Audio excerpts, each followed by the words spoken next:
All right, we are live. Please don't say any swear words. That's my job. Okay, hey everyone.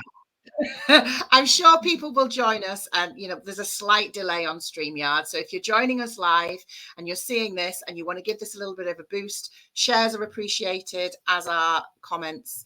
Angry faces will take for the first 30 seconds. It's good for the algorithm, but after that, my rejection sensitivity will kick in. So don't do any more of that because I'll cry. Welcome if you're joining us live. Drop a hey in the comments. We've got the magnificent Carrie and David with us today. I'm so thrilled that you're here. When I asked you, I was like, please say yes, please say yes, please say yes. I was so excited. And you and I... Yes or no? Yes.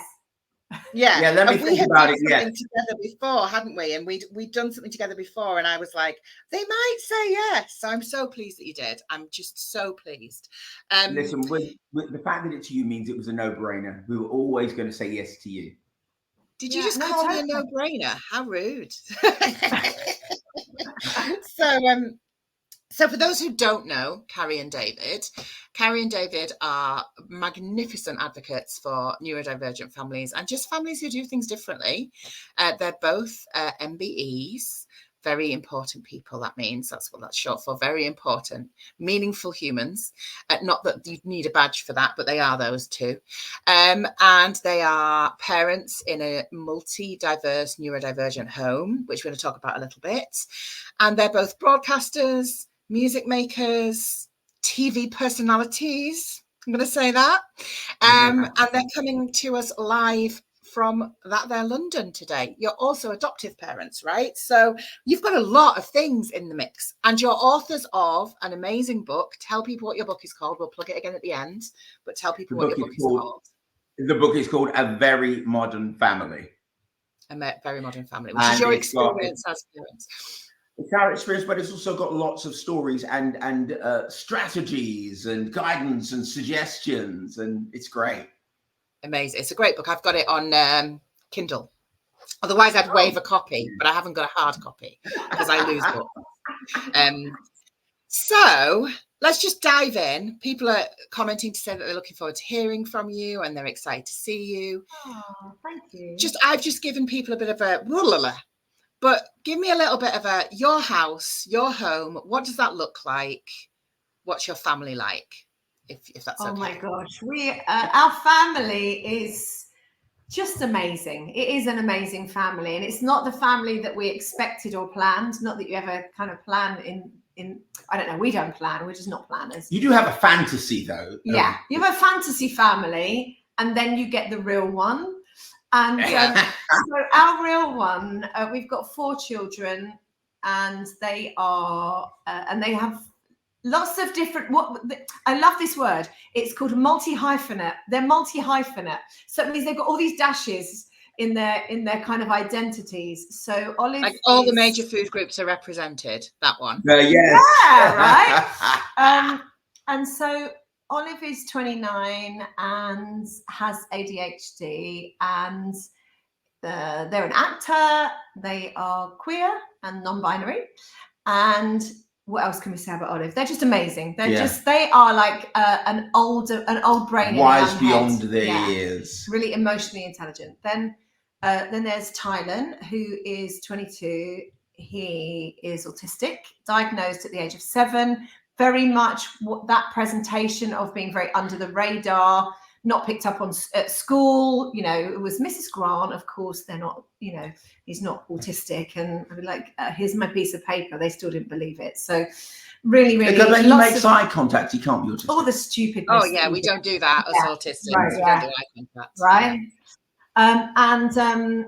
And struggle with loads of bullying and lots of mental health stuff in the teens. And then and weirdly, I mean I always feel really odd saying this because it's just the most crazy sentence to say, but Hollyoaks saved Ty's life.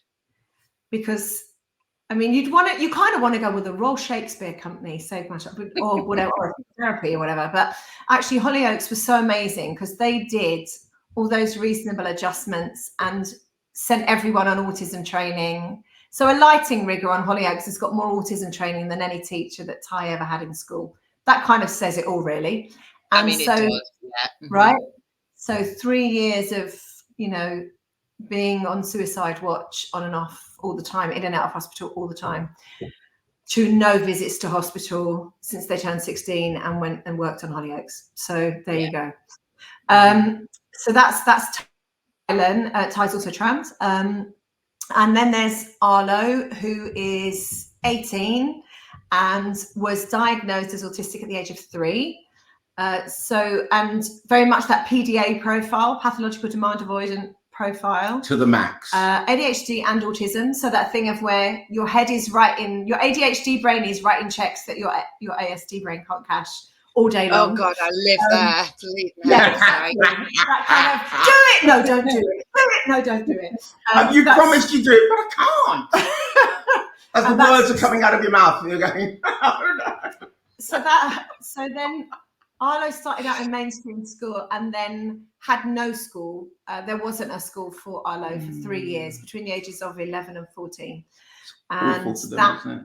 you know, I mean, we can talk more about this, but it's the damage done in the waiting, the trauma that is done to our children. All our children are traumatized by school, which is just like, who wants to send your child to school to get traumatized? That's really like crazy. So Arlo, he spent 3 years out of school. Then during lockdown, we found a school, and he's been in that school since September 2020 and literally loves school. He's now 18. And so from 14 to 18, it was, and again, but then you've got all of those challenges, a 14-year-old going back into school. Yeah. I mean, you know what's happened between 11 and 14. So it was like a kid in a sweet shop in terms of everything that's on offer. All the things you shouldn't be doing at that age. Too, yeah. That was out from 14 to 17. Same thing. Yeah. It's just like, hang on a minute. Everything's because you become their best friend, their teacher, their therapist, plus trying to still be mum and dad. Yes. So the rock against which they bash. Yeah. Right. And everything. So, you know, Arlo is totally amazing. Again, trans. And then Nathan is 14 and he was adopted when he was 2. I say was adopted rather than is adopted because it's not something that keeps on happening. It just happened once. And and then he's like the sweetest. Like, I would say he's the most helpful of our children. I hope none of our children listen, but he is the most helpful. He's the child that you can send upstairs like 10 times because you've forgotten something, and he'll just go, yeah, sure, he's really helpful. And you won't forget why he's there. Yeah. Unlike me. Yeah. So then, but Nathan has problems with violence. And so when he started school, that was the first time we saw anything like this happen. But really big violence. So we're talking about concussing teachers and breaking their fingers and big stuff. That was at 5. So we had lots of child and parent violence, and that became impossible to live with. The local authority gave us 2 security guards they paid for, but living with security guards in your house 24, not 20, it was actually during all the daylight hours.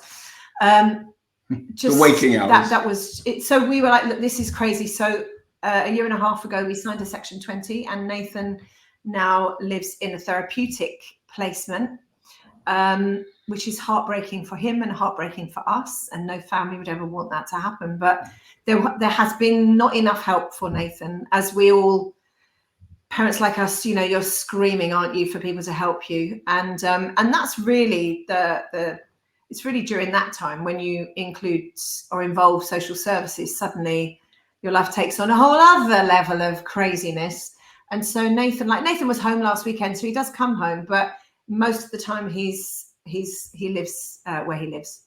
The crazy thing is we've been screaming, like I'm sure that many parents will get this. We've been screaming for the same help for a decade now, and still it's not accessible. Yeah. And you know what I think is really interesting is that your family are extraordinary and you are extraordinary.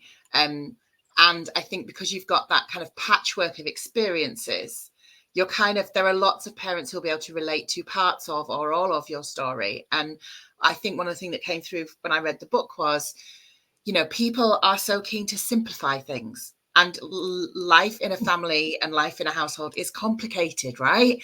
And especially when you've got a number of humans with different presentations of need all living under the same roof. It's extra complicated.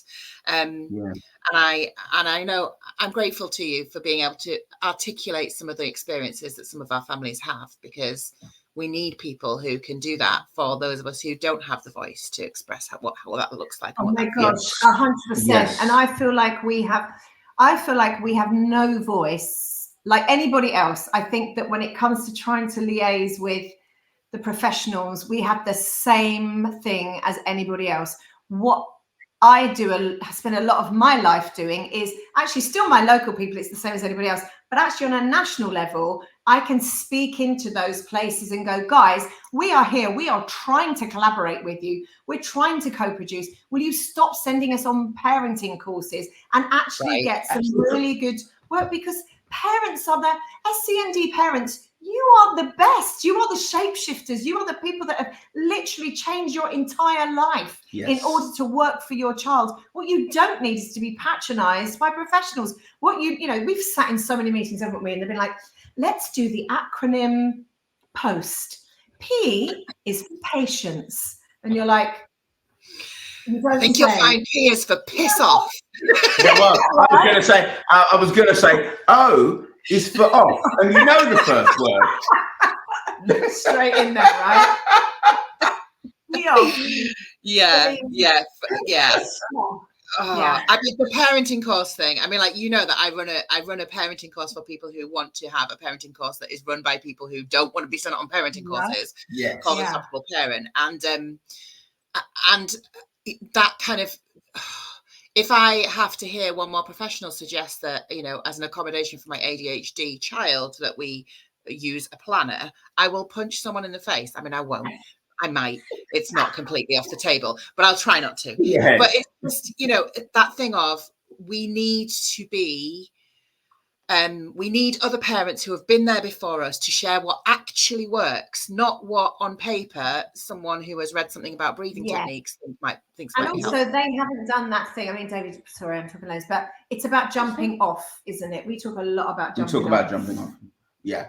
And I think that one of the things that we have, the unused resource we have, is we have an army of parents who are experts by experience. And we sit in front of people sometimes who feel as though they're experts because they have a piece of paper and have written a dissertation but not lived it, who don't want to listen to the expertise of the people who've lived it and actually take that as their template, take that as their guide, and then wrap what they may know academically around the reality of lived experience. And so you end up with us as parents, and many of those who I'm sure are watching this, having to fight and battle against resistance from people who believe they know what they're going through, but don't. And like Carrie and I often say, the hardest people to convince are people who think they know.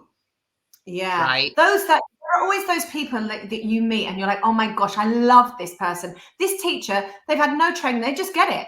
Maybe because they're a little bit somewhere near the neurodivergent spectrum in some way, shape or form. And they just kind of get it instinctively. I love those people. The other people I love are the people that say, I have no idea about this. I'm so sorry. Could you help me? Yes. I love those people. The hardest people are those that like, we know everything about this and let us tell you about your own child. That 100%. Is just like not helpful. 100%. Yes. It's like, and the problem is, of course, they're the gatekeepers. But rather than saying, it should be saying, look, we're the gatekeepers. Here's the key. What do you need? Do you need the door widened? Do you need a ramp? Do you need another way to get into this door? Does it need to be an automatic door? What do you need the door? And can we have a sparkly beaded curtain? Because I'm sick of things for disabled people being ugly as heck. Because we want to let you in rather than we are here to stand guard and find any reason possible to keep you out. Yeah, I think so much of this actually is about one's mindset, though, and I think that I think more and more people are beginning to think with an open mindset, but I think that takes a long while. And some people, the idea of changing their mindset is so challenging because it makes them feel fearful. It makes them feel like I'm going to have to step outside the box. And this box of normal, this normal box has kept me safe for all these years. Please don't shatter my dreams. And then when parents like all of us come along and go, actually, this normal thing isn't really working. It only works for a small group of people. And there's loads of people, a whole raft of people that it doesn't work for. So the people that are going to get it are those that have got open mindsets, those that will jump ship, that will say, okay, let's just see what your world entails. And actually, there's so much crossover. It's not so scary out here in this jump ship place that we find ourselves. Because you talk about this, right? You talk about jumping off, like, and crazy. And can you talk about, so because before you're ready to jump off, you've got to realize, first of all, this isn't my ship and I don't want to be on it anymore. Like, that's a process, right? That you and I don't know you especially well, Mr. Grant, but I imagine that you were out front going, no, this is my ship and I'm going to steer it. And Carrie's like, get in the lifeboat, David. Yeah. I was saying you did the whole story. You did. This is my ship. It's not fit for purpose. It's holed beneath the waterline, but it's the only ship I know, and it's the only ship I've got. So instead of getting in the lifeboat, pass me a bucket and let's try and save the ship that isn't going anywhere but round in circles. Harry's gone. Harry's gone. I doubled down. I strapped myself to the mast of this sinking ship, singing Nearer My God to Thee as it went down beneath the waves. And Carrie was just like, I'm over here and I'm parenting in an entirely different way. And you're on the ship marked neurotypical, parenting children that don't exist anywhere other than in your head. I think that's a really common experience of people who are parenting together, right? Really common. Yeah. It's really common amongst parents. It's really common without over-gendering it. It's really common with guys. Yeah. And it's really common with in-laws as well. You know, the extended family, they go, why are you not doing it like this? Which, of course, when you jump ship, you're trying new stuff out. It's not all going to work. No. But that is not a reason to then get on to the person who's trying new stuff and go, see, your way doesn't work. You see, the new way may not everything you do when you decide to abandon what isn't working is going to work. Yeah. What you do know is you've abandoned what isn't working because none of it works. Yeah. Because the neurotypical way, if you like, or the set way or the standard way is so based around creating children who are impressive to other people. I was the guy who I wanted to be sitting in, like, you know, a cafe with my children or a restaurant and them sort of be sitting very quietly reading Pushkin in Russian. And they'd be 5 or 6 years old, and I'd be able to say, yes, look at little Johnny over there. Isn't he wonderful? You know, and that would bring kudos to me because that's how I was raised. You know, I was raised, when you're naughty, you don't do that because it's embarrassing to me. I know it is. I think, you know, we can't talk about this without talking about the added pressure that you have as a person of the Windrush generation coming in and having to be like, you know, like your mum would have been like, you have to fit in. Yes. You've got, you know, I think that is an added pressure that perhaps I wouldn't have experienced. Yeah, but like people don't expect you to be, you know, people don't expect you to be urbane, sophisticated, know exactly what you do. So you've got to be all those things. You've got to take up as little space as possible. You've got to fit in. And when you have children that don't fit in, I think if you've been parented that way, which isn't just a cultural thing, I think it's the generation that passed parented that way. You fit in. It's true. When you have kids that don't fit in, you either spend all your time trying to force them to fit in by your parenting and ruin their mental health, or you accept they don't fit in because they stand out. Let me start parenting the children I've got rather than the children I thought I was going to have. And Carrie got that straight away. And I spent straight away, just quicker than you. It felt like straight away to me because I was so far behind. Look, you know, people used to say, so you guys, you're on the same page. I felt like I was in a different library.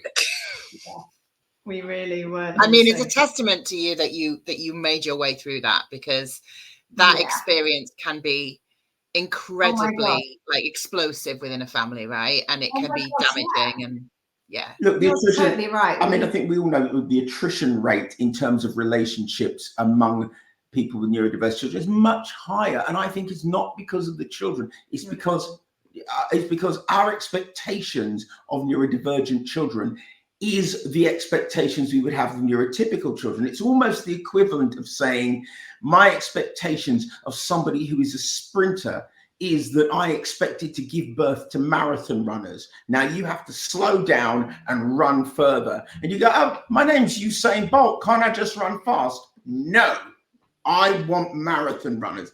You have to parent who you've got, not who you wanted or expected to have. Was there a moment, like, when did that flick for you? Like, I mean, I know there's not always a big moment, but was there something that was like the penny dropped, you were like, oh, okay, yeah, I'm getting off now, I'll get in that lifeboat, she is right? I think sadly, I hate to admit this, but I think sadly I only began to really recognize that when I realized my child was being damaged. And I think that was Tylen at school just suddenly going, I can't go to school. I don't want to be here even. And they were really young when they first started saying that. They would have been about 9, you know. I think I began to say, there must be an easier way of doing this. I could see the damage it was doing. And to the point where I think, again, this is a working class thing, but like, if school attendance officers say you have to be in school, I was really scared of those people because their authority, they're the bosses of you. Yeah. So there's that sense of I have to do what they say. And maybe, you know, I've since found out I'm autistic. So there's probably a lot of that in there as well. I have to be obedient to the rules. So if the attendance officer said, you know, Tylen's been coming in at 9:30 for the last 3 mornings, and I was just thinking, well, I can't even get Tylen out of bed most of the time, and I'm having to do an hour of therapy just on one child, and I've got 3 others. Just with that one child, just sit there, motivate them, get them into uniform. And some mornings, I hate to say this, we were pretty much, not quite, but pretty much dragging Tylen down the stairs and into the car. Mm-hmm. Really common experience for lots of us who have children. And I just thought, I can't do this anymore. I cannot. This is mistreating my child, and I cannot do this. This is too aggressive. It's too harmful for them, for me, for our relationship. And I just thought, I've got to change. I have to change, and I have to start advocating. I've got to stop agreeing with the school and going, yeah, buckle up, kiddo. And I've got to start going, no, sorry, this is not working. You need to change. That's really what, for me, that's when that warrior parent was birthed. That's really where I was like, okay, I now have to take on a whole different role. That was the point at which Carrie said, I've got to stop saying, buckle up, kiddo. And I said, I've got to go out and buy more buckles. Yeah. And it was about 18 months of us arguing full on pretty much every day. The kids would get to school eventually, and we would be like, no, we can't do it like that. You see what wasn't working? Every morning, yeah, but this bit worked. No, none of it was working. It was really difficult. It really was. It was, I say, of the 38 years we've been together this year, that it was the most conflicting period in terms of conflicted consistently. And it wasn't until a little bit later than that when Ty had their first time in hospital. And I was just like, whatever I'm doing, it didn't stop this. Whatever I'm doing, whatever I'm saying, whatever attitude I'm adopting, if it didn't contribute, at the very best, it was neutral. It wasn't supportive or affirming. It wasn't understanding. I didn't come alongside with them. I just thought, tough it out, kid. You know, you'll grow out a bit. You'll grow up, get over it. And that is what I mean by parenting children you don't have. And it was only when I looked at our child in hospital thinking, I wonder if they'll make it through this, that I started thinking, well, if they do, it will require me to be on their side. Yeah.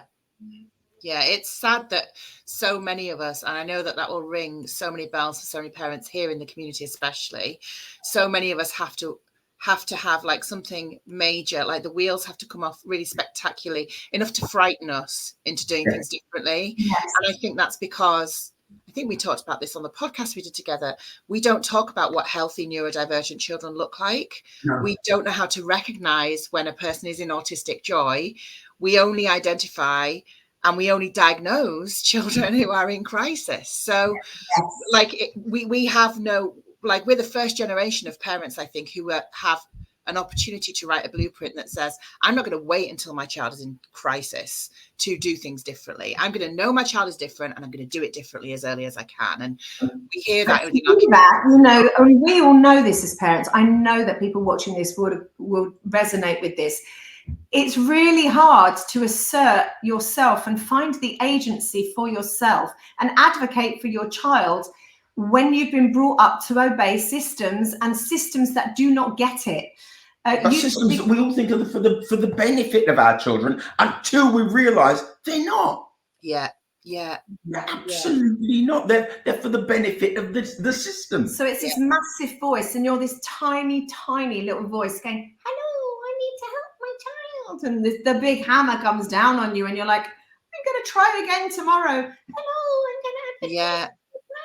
You know, and that's, I mean, when I started talking about this stuff, I mean, now it just feels like there's so many more people out there, but like, we're talking 10 or more years ago, there wasn't all the Instagram wasn't as big as it is now. There wasn't all the stuff like you're doing. That's amazing, Heidi. It was just, you know, there was nothing really. So you did feel like a voice in the desert, just screaming out for some water. I mean, what we discovered is that there were lots and lots of parents feeling as though they were the only ones. Because there weren't the voices like there are now saying, actually, no, there is a whole community of us. Yeah. Actually, someone's just said, I really thought the specialists knew more. Me too. Yeah. Because you're like, these people have got, they're the bosses, right? Yes, so the bosses know the stuff. And then you realize, and someone else saying here, we were told we were the only ones. Right. Like I had that. I had professionals saying to me, we don't have any other children like Theo in our school who have a problem with going to school. He ended up in a PRU, and when he got there were 3 other kids from his year group in that PRU with the same difficulties. And you're like, you lied to me. You lied to me. So you knew there were other kids like him, and you were putting them in PRUs that you told us didn't exist. You know, and like the mental gymnastics required by the system to maintain the status quo that we don't exist is actually staggering. It's staggering. Which is why, sorry, Dan, I was going to say, it feels all the time as though it benefits the system for all of us who need an alternative, whose children cannot cope, cannot flourish within the system, to feel as though there is no alternative. It's this or it's nothing. Yeah. And it's not nothing. And there are alternatives. Yeah. So let's get off our angry horses and get on our, we like being parents and our lives are better now horses. Wow, they are so much better, let me say. And I just want to say that I know we run a parent support group. We have over 200 families, and we've been doing that for 10 years. And I have seen our children grow up through that group. And I've seen so many other parents whose children, you know, were probably around the age of 10 and now in their late teens, early 20s. And things do change. I know that some children are still struggling, young adults are still struggling. And maybe there will always be a certain percentage of struggle. But we're not here to say, don't worry, do it this way and everything will be different. Like, you're not going to wake up tomorrow and not be a neurodivergent household, right?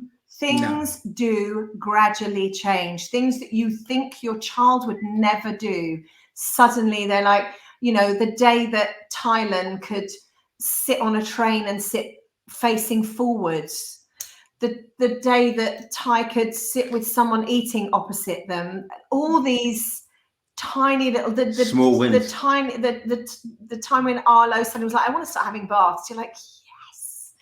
You know, all the things that actually, some of these things were not even important or big things, but they're just things that you go, wow, there's transformation continues, evolution keeps going. And I think for autistic people, neurodivergent people, we develop slower but we don't stop. And that's what's exciting for me. Is I feel at 58, I'm still learning loads of stuff, and I'm looking forward to 60, because by 60, I'm going to know more. And I think I look at sometimes at neurotypical people, and I'm not saying that they don't have those same things, but I don't see that verve for growth. I don't see that constant progression and evolution like I see in neurodivergent people. But I think there's a reason for that. And I think that part of the reason is that for the neuropredominant or neurotypical world, there is a set path. There are markers that people are supposed to hit at specific ages or specific stages of their lives. And if you hit those markers, you're doing fine. For each of us, our children's path is bespoke. Their trajectory is individual, and we have to individualize our parenting, which is something that none of us are taught, none of us are equipped for, and in many ways, none of us can be, because no two children, no two neurodivergent children are the same. Yeah. And if there is anything that I've learned, it's that I have become someone I didn't know I could be. I sometimes say that our children are the parents of their father. Yeah, they raised us. Because there are things in me. There is a level of understanding in me. There's a level of empathy in me. There's a degree of listening that I can do that weren't inherent. They weren't innate. You know, I think as a parent, I had pretty predetermined outcomes and objectives. And then I discovered that actually my children, they didn't have those objectives. They didn't have those outcomes. I had to discover who they were. And that's changed me for the better. Yeah, 100%. What do you love about living in a neurodivergent household? We don't talk about this enough, right? We spend a lot of time, because we are a traumatized community, right? Yeah. We're all like deep in trauma, and we wear our trauma on our sleeves because we don't know where else to put it. And if we're women, it's because we haven't got pockets. And so we don't often talk about this. But like for me, I'm not going to talk about me. Tell me about what you love about living in a neurodivergent household that you wouldn't have if your children were children who did life like everyone else did, or if you were parents who did like everyone else did. I think one of the things that in our house, I think because David and I are creatives as well, I think there is that element to it. I think that every day is very creative. I think it's about play. I think we play loads as a family. We laugh loads.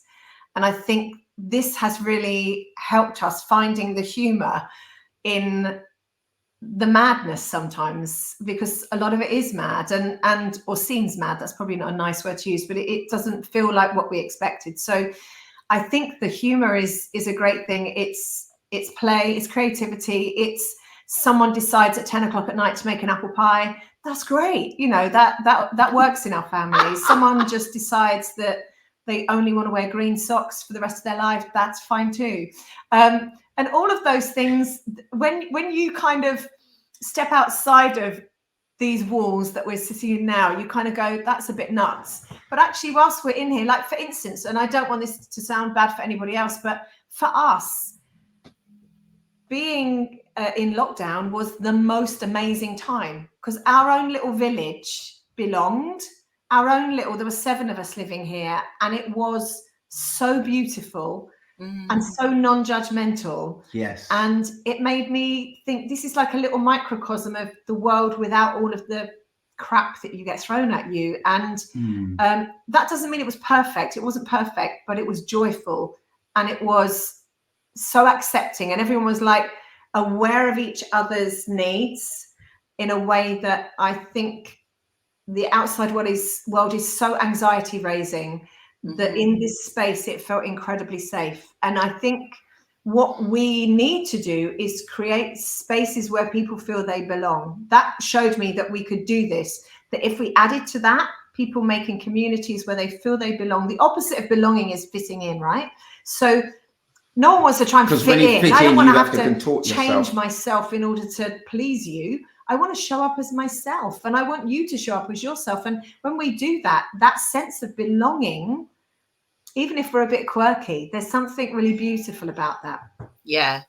It's an act of rebellion, I think. I mean, I get the feeling from, I've always had the feeling from you two that you are rebellious spirits, right? Yes. And so when you are giving permission to your family, and when your children are giving you permission as parents to break the rules and to be able to go, and that's the way we're going to do it, and you're just going to have to lump it.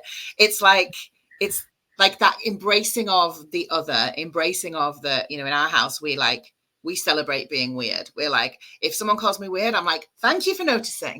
Like, I've been waiting for someone to, and I think there's that element of, that's been the secret for us. That's been the key. Like you say, there's no rules.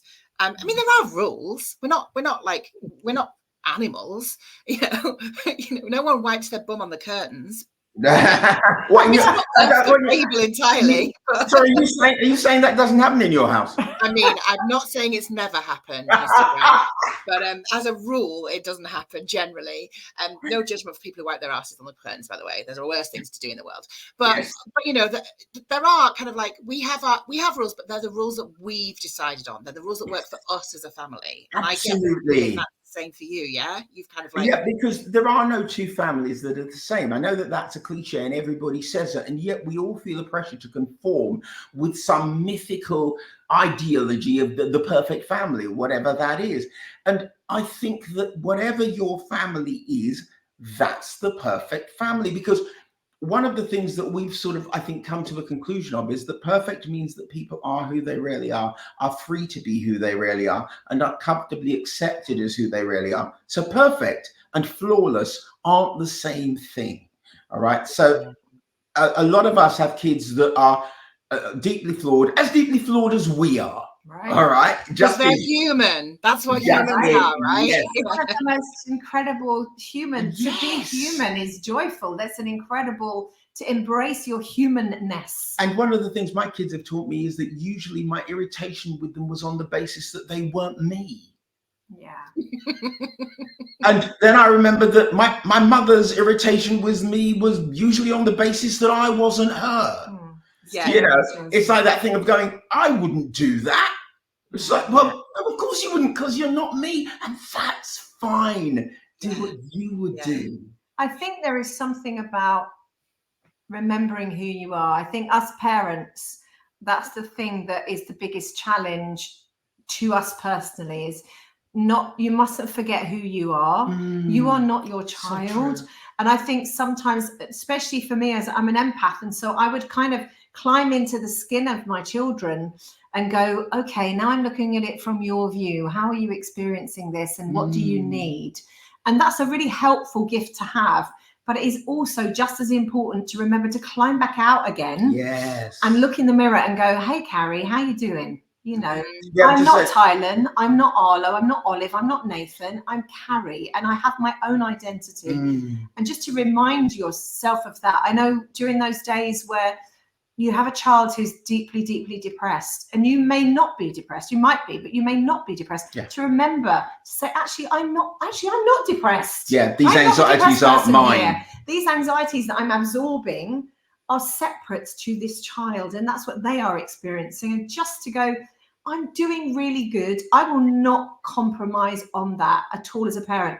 I'm a great parent. Tell yourself I'm a great parent. Don't let anyone tell you you're not. If you're an SEND parent, I guarantee you're a great parent, because you have shape-shifted, changed your life upside down, and fought to become who you are. Don't ever knock yourself for doing that incredible journey. And we need to redefine, Heidi, and to have our own template for what a great parent is, because our great parenting is not going to make our children look like people they're not. Our great parenting is going to allow our children to know that they're valuable just as they are. Yeah. Oh my God. If we could gift parents watching this anything, I would want to gift them, with your permission from what you've just said, I'd want to gift them permission to go away and to really get comfortable with saying, I'm a really good parent. 100%. I think that's 100%. I still have to do that now, and every now and again we all get this. I've had this, I can't remember who it was now, might have even been one of my kids. I remember thinking, okay, I'm now being challenged, my parenting's being challenged here right now. someone is saying I'm not a good parent. And I remember it really knocked me recently, that. And I really had to square that again with myself, Carrie. Do not compromise on this. You're trying your hardest. You're doing your darndest. You're doing your best. You're a great parent. Absolutely. It's not boastful. It's not boastful. My gosh, we need it. Like, how much encouragement do we ever get? So if you don't encourage yourself, you know. Well, and I think as well, if you can empower yourself in that way, and if you can start to really lean into knowing that about yourself, then all the other stuff that we talk about when we say trust your gut, speak up, you know, all those things come from that place of you being able to say, do you know what? I might have an opinion, but I know that I'm a great mum to Theo, and I know I'm really good at that job, and you would not be as good at that job as I am at my job. So, you know, I think there's real power in that, and I would really want. I'd love for our parents to feel more comfortable doing and saying that. And really, if you're in a meeting with a professional and you are able to say, look, you can have an opinion, but I know I'm a great mum. And as his mum or her mum or her mum, I'm going to say this. Like, what? Like, there's no way a professional can go, oh, I don't think you're a very good parent. Like, there's no way for them to go. I mean, they might think it, but there's kind of no way for them to go from that. And if you can that's a really important thing, because they carry all the power in the room. And because they have the status of a job title, you just have mum. You haven't even got a name at this point. You're just mum. How is mum feeling about that? You know, you're like, hello, I've got a name here. So you're absolutely right. Just remembering, actually, if you say that I'm a great parent, I have one of those, you know, those hospital things that they go, Amanda, chief nurse, will go on the I have one of those badges. It says Carrie, awesome parent. Oh God, I love it. And I wear it. And I go, whenever I go to hospital stuff, it says Carrie, awesome parent. Because I am not going to compromise on that, because if I do, I will be shattered into a million pieces. The other thing is that, I mean, I don't know if this works for anybody else, but it does actually work for me. I'm going to talk about the contract. We didn't write about this in the book. It's something Carrie came up with ages ago, that I've got a contract. It's an actual written contract. I typed it out, signed it. On this contract, I've got the names of people who I will allow to speak into my life. If you're not on the contract, your opinion is your opinion. I'm not particularly interested in it. I think, and quite seriously, it's a contract with self. It's a contract with self. And I think that we so often, we gauge our parenting by what our children say to us. So if the kids are saying, you know, things that they know will hurt us, we end up walking away feeling like I'm terrible, I'm rubbish, I'm useless, I'm whatever, rather than we are the rock against which their waves will crash, because they're convinced we're really good. So they'll tell us all kinds of rubbish because they're convinced that we're a fixed mark. We're solid. We're the mountain. They'll tell us we're a molehill because they're convinced we're the mountain, and we're the only people they can talk to that way who won't just turn around and walk away from them. So actually, sometimes I think the fact that our kids can like go blah, blah, blah means they must think we're great. Because you know what? If they thought we'd abandoned them, or if they thought that we weren't convinced about how good they wouldn't do that, because the fear would be that they would lose the one source they have where they can express their angst, their fears, their anger, their frustrations, and know that they're still going to be loved. So we need to realize our kids aren't part of our contract. Yeah. When I know you said it's not in the book, that's going to have to go in the next book. You know that, right? Contract needs to go in the next book for sure. Oh my God! Can I also say sorry? Emily Trudeau, who just wrote in, I has said something that I was about to say. When you go into a meeting, don't go in. It's your meeting, whoever's called it, because you are the only. You're the leader. You are the world's leading authority on your children. Mm-hmm. Yeah. Yes. Oh my God. Oh, I knew that this would be a massive conversation, and we just scratched the surface. I feel like there needs to be more of these. We'll probably make that happen. Before we wrap up, what else have you got happening? Like, people can go and get your book, but like, where can people find you? What do you want to tell people about? Because I want people to come and find the marvelous stuff that you're doing and that you're saying. And David and I are the most useless people at promoting ourselves. Self-promotion, yeah. I'm like, David, have you posted on Instagram lately? He's like, no, what's my Twitter handle again? I'm like, first up, Twitter's different to Instagram, plus it's not called Twitter anymore, David.